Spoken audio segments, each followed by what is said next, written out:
warahmatullahi wabarakatuh. Saya Tasya Dea Verina dengan nomor BP 2422011 dari kelas 2B ingin mempresentasikan tugas mata kuliah Kinetika Reaksi Proses Pangan yang berjudul Tugas Katalis. Yang pertama yaitu definisi katalis dan alasan katalis kenapa bisa mempercepat reaksi. Katalis adalah zat yang berfungsi mempercepat laju reaksi kimia tanpa mengalami perubahan kimia secara permanen pada akhir reaksi.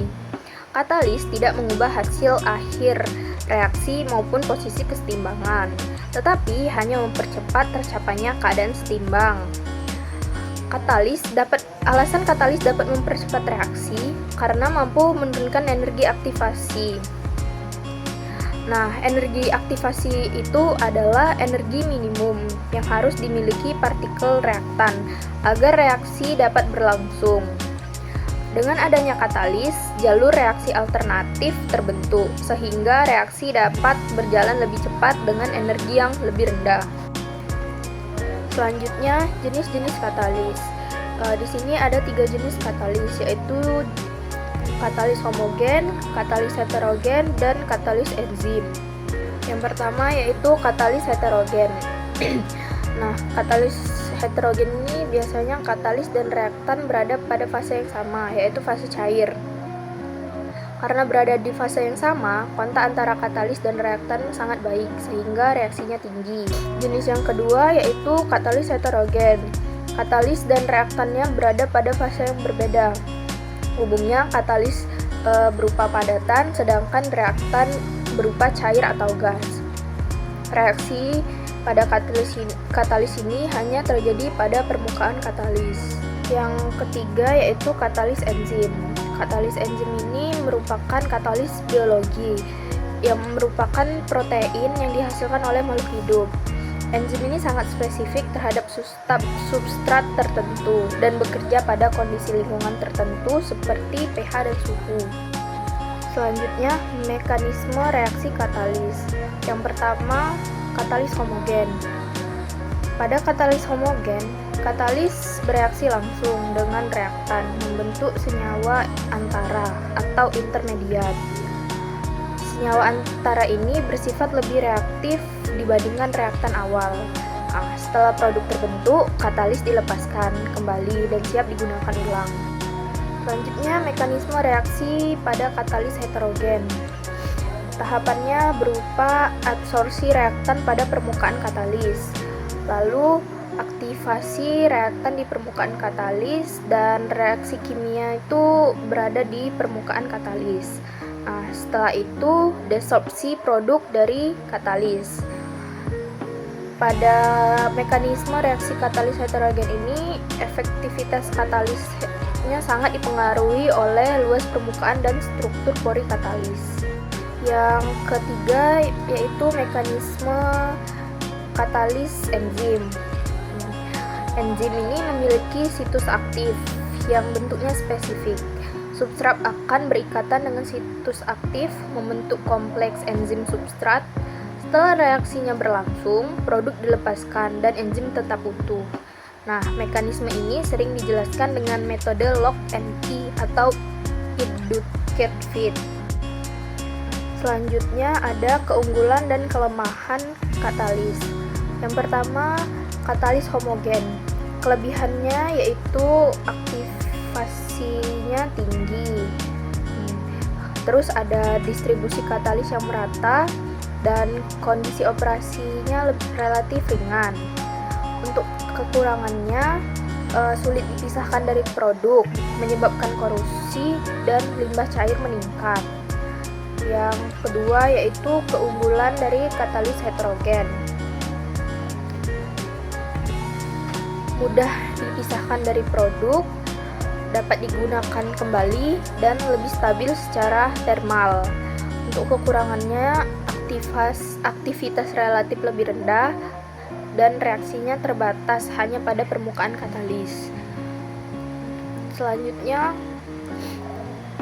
katalis enzim. Kelebihannya itu sangat selektif, ramah lingkungan, produk lebih murni. Kelemahannya yaitu harganya yang mahal, sensitif terhadap suhu dan pH. Selanjutnya ada contoh reaksi di bidang oleokimia dan bioenergi. Pada katalis homogen yaitu transesterifikasi minyak yang menghasilkan biodiesel. Katalis yang digunakan biasanya NaOH dan KOH. Yang kedua, katalis heterogen, yaitu untuk hidrogenasi minyak nabati yang digunakan yaitu nikel, dan produksi biodiesel yang digunakan adalah CaO atau kalsium oksida, biasa yang dikenal sebagai kapur tohor. Yang terakhir yaitu katalis enzim, contohnya ada di biodiesel berbasis lipase dan hidrolisis minyak menjadi asam lemak. Selanjutnya, mengapa katalis mempercepat laju reaksi? Karena katalis menurunkan energi aktivasi dan meningkatkan frekuensi tumbukan efektif. Selain itu, katalis juga dapat menstabilkan intermediat reaksi. Selanjutnya yaitu support dan promotor katalis.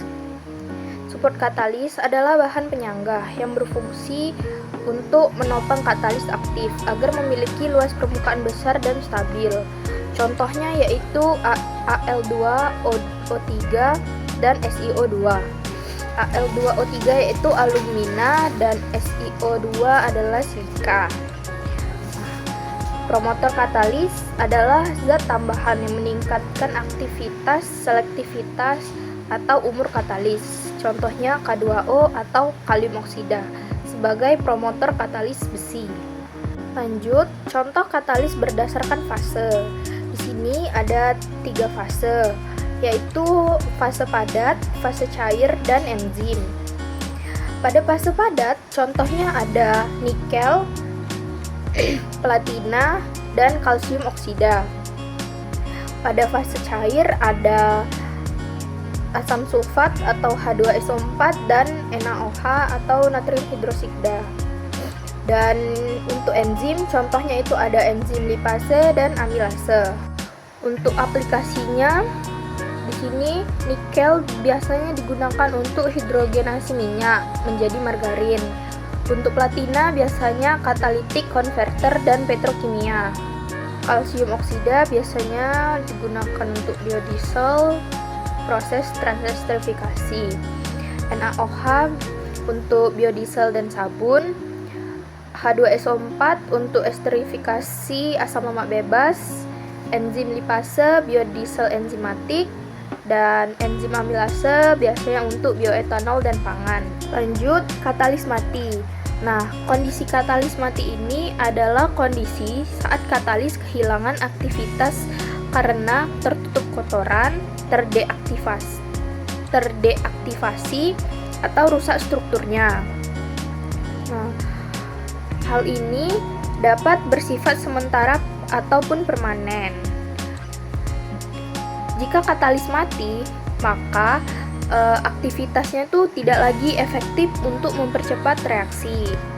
Selanjutnya, regenerasi katalis. Regenerasi katalis adalah proses mengaktifkan kembali katalis yang sudah mati. Nah, melalui regenerasi, katalis dapat digunakan kembali, sehingga menghemat biaya dan meningkatkan efisiensi proses industri. Cara untuk melakukan regenerasi katalis ini ada 3, yaitu pembakaran kokas, pencucian, dan reaktivasi termal atau kimia.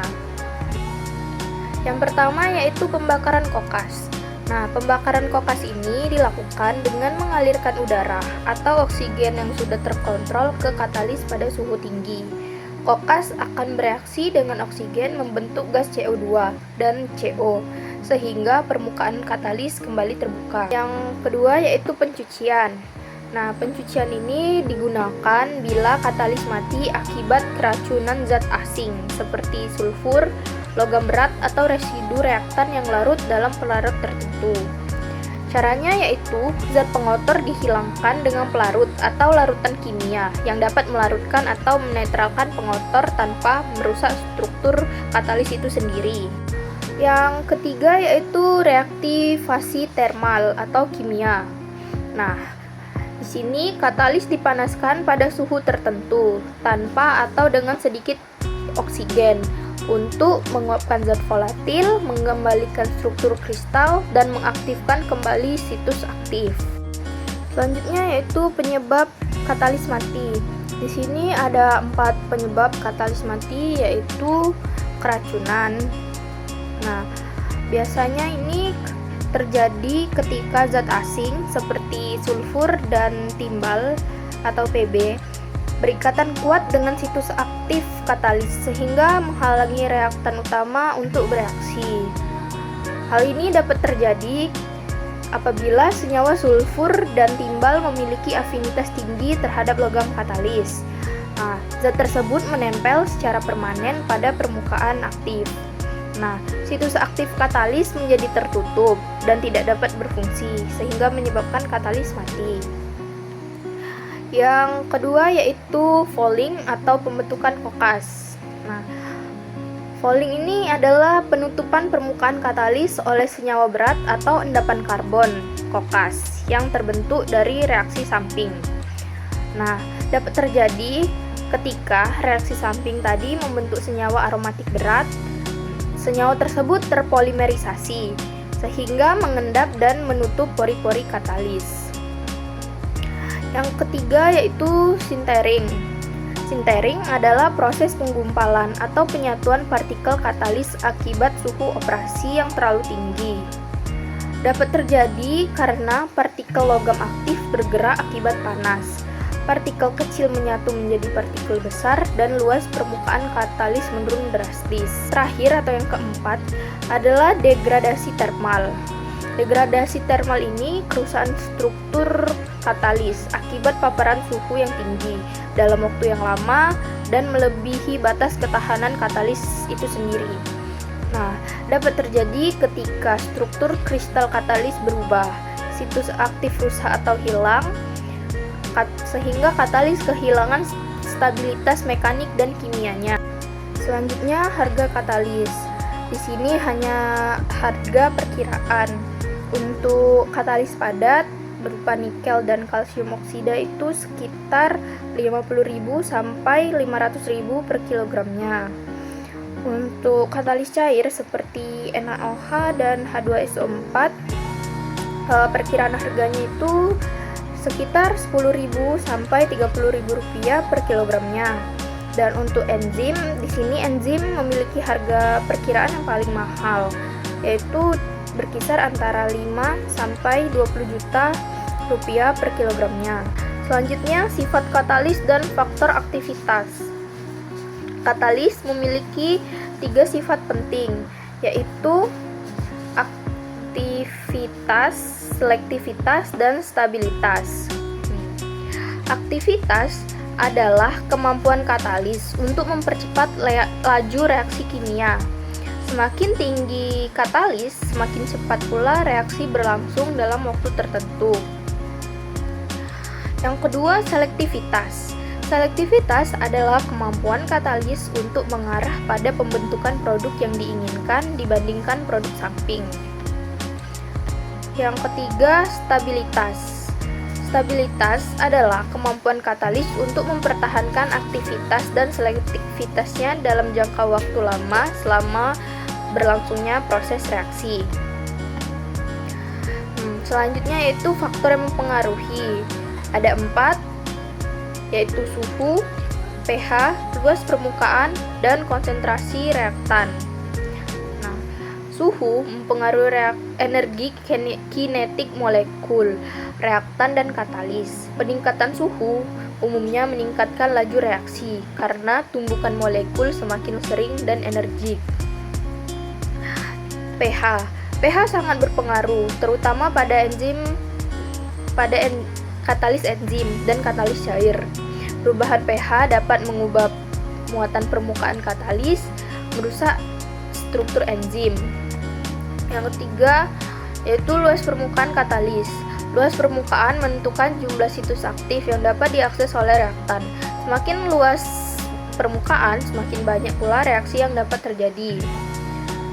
Yang terakhir, konsentrasi reaktan.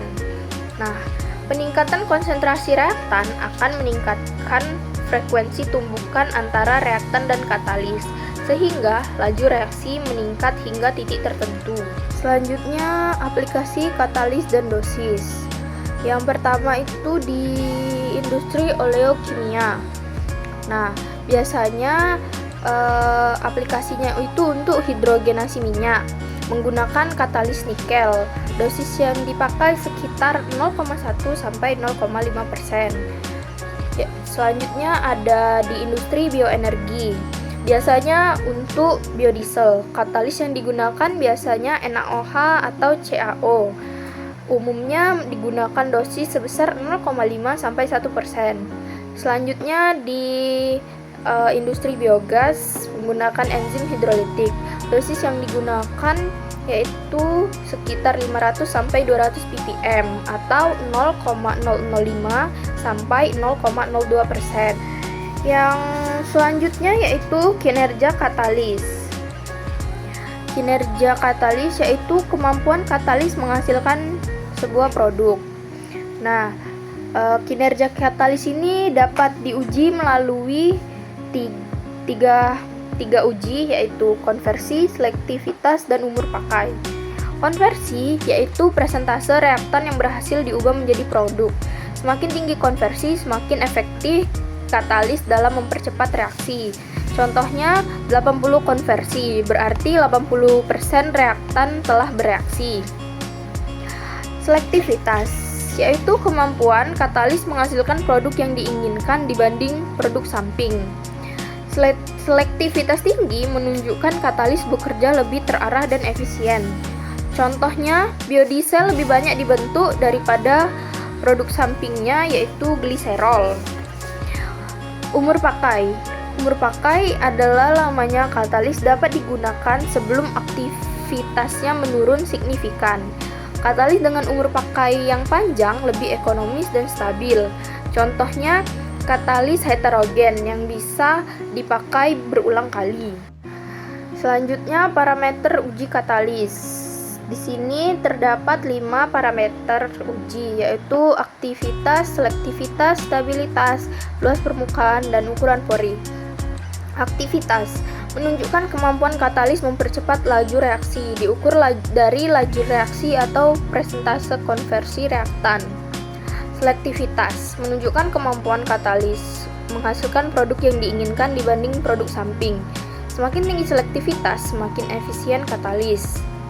Stabilitas menunjukkan kemampuan katalis mempertahankan aktivitasnya selama pemakaian.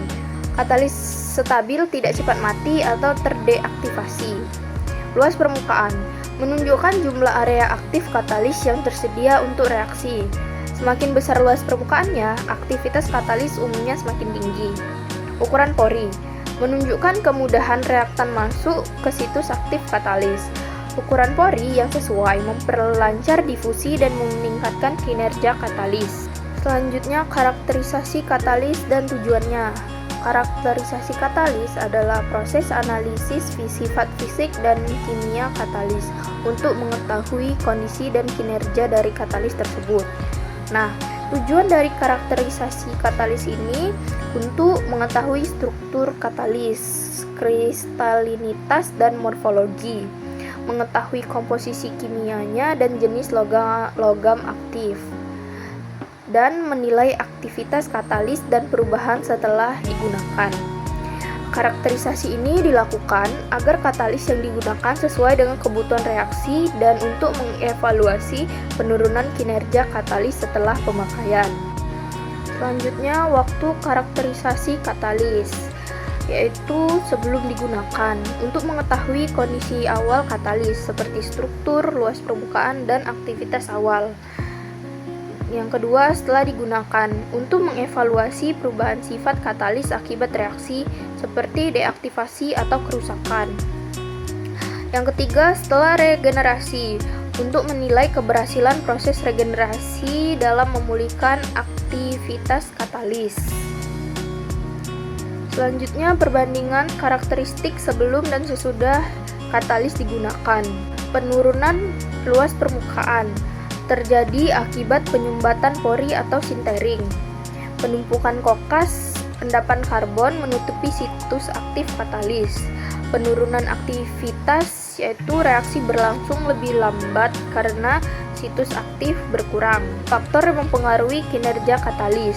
Untuk katalis padat yang mempengaruhinya yaitu luas permukaan, menentukan jumlah situs aktif. Ukuran pori mempengaruhi difusi reaktan. Temperatur yang terlalu tinggi dapat merusak katalis. Pada katalis cair, konsentrasi menentukan kecepatan reaksi. Korosivitas dapat merusak peralatan dan menurunkan efektivitas. Untuk enzim katalis, ada suhu optimum. Ketika suhunya tinggi akan merusak enzim tersebut. pH yang ekstrim menurunkan aktivitas katalis.